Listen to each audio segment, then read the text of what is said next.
The Greek island of Corfu, or Kerkyra as the Greeks call it, lies in the Ionian Sea between Italy and mainland Greece, only a mile at the closest point from the coast of Albania. It covers some 250 square miles and is the largest of the 7 islands in the Ionian group.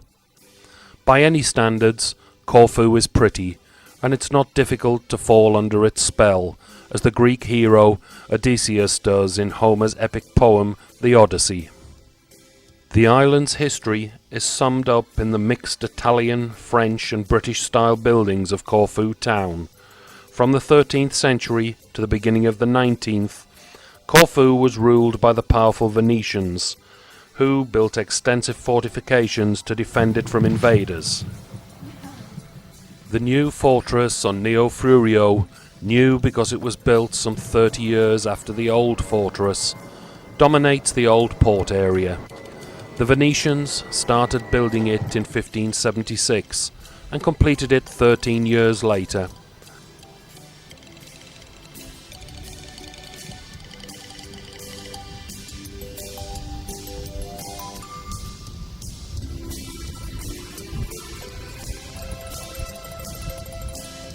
The British added the buildings at the very top in 1815.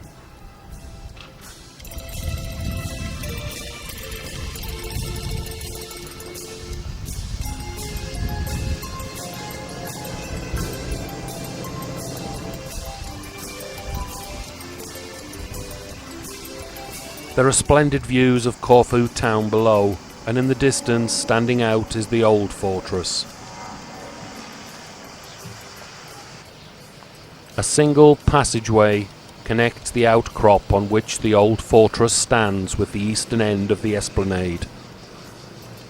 Although the present Venetian remains were built in 1550, it is believed that there have been fortifications on this promontory since the 7th or 8th century. Once the whole town was perched on this rocky headland, which was transformed into an island by the digging of a narrow channel during the 10th century. Later, the Venetians widened the channel into a substantial moat, fortified the lower slopes, raised battlements, and dug communications.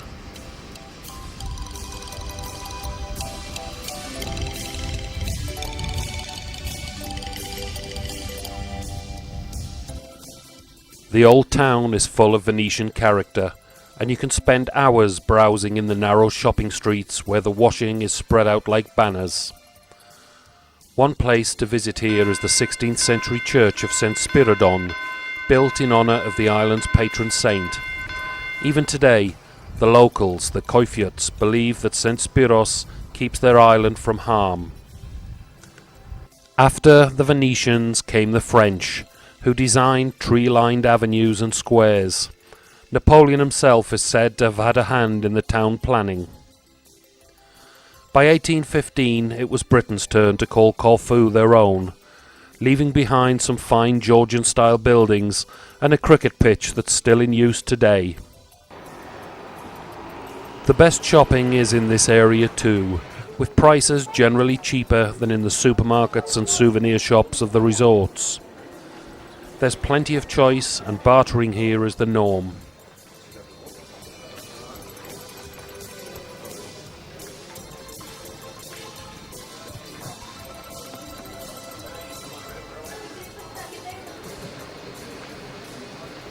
The esplanade's western edge is formed by the arcaded street known as the Liston, a favourite place for Corfoites to see and be seen. Built by a Frenchman on the lines of the Rue de Rivoli in Paris, the elegant Liston is a terrace of coffee shops, with a few restaurants and souvenir shops thrown in for good measure.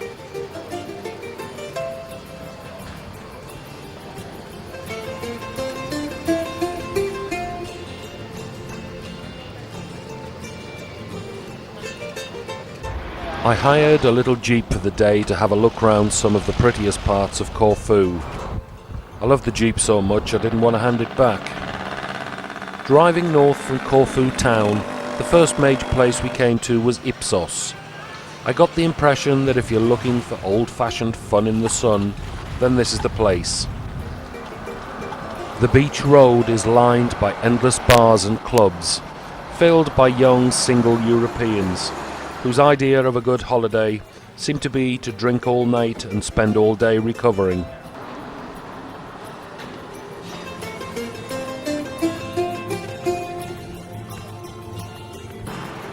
The long, curved beach, a mix of sand and shingle, earns the resort the title the Golden Mile.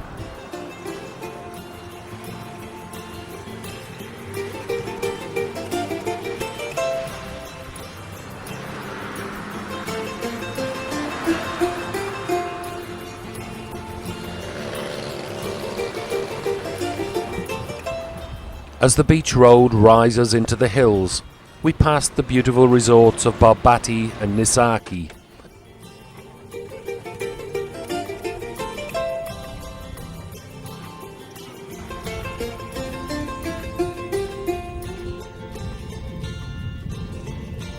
You can see the coast and hills of Albania just 1 mile away across the straits.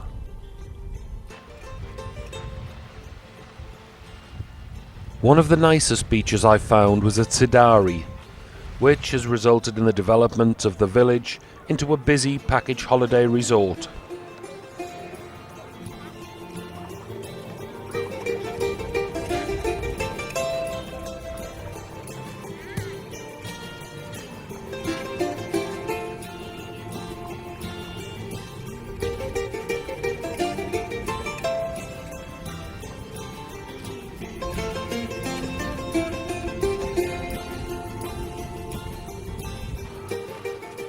Sidari has long been noted for its rock formations, which form quiet bays and coves.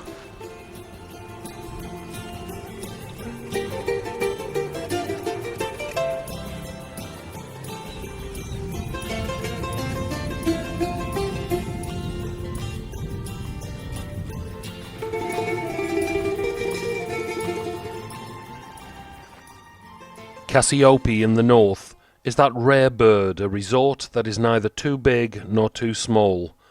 With its old-fashioned harbour and busy little square, the fishing boats still go out from the harbour each night, while the bars and discos are pulsating.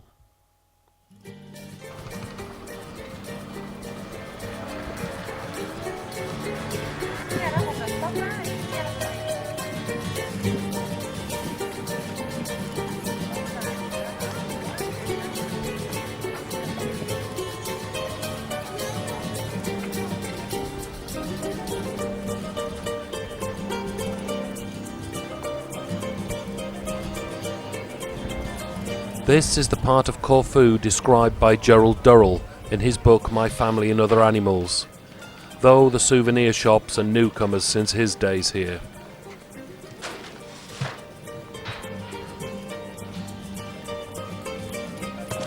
We drove down the west coast from Cassiope, passing some of the island's most spectacular views.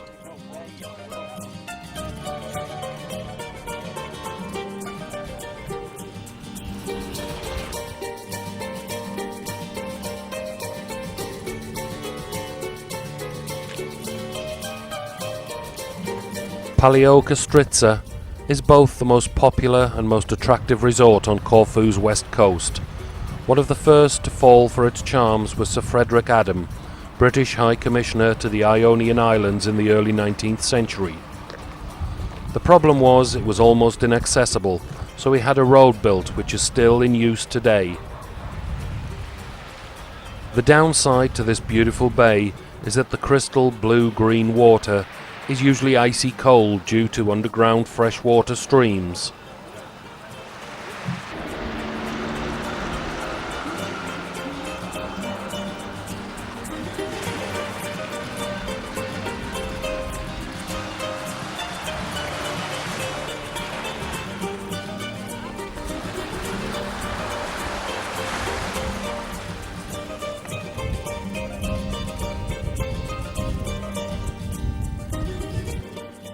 Back on the east coast, south of Corfu town, we stop at Benitsi's.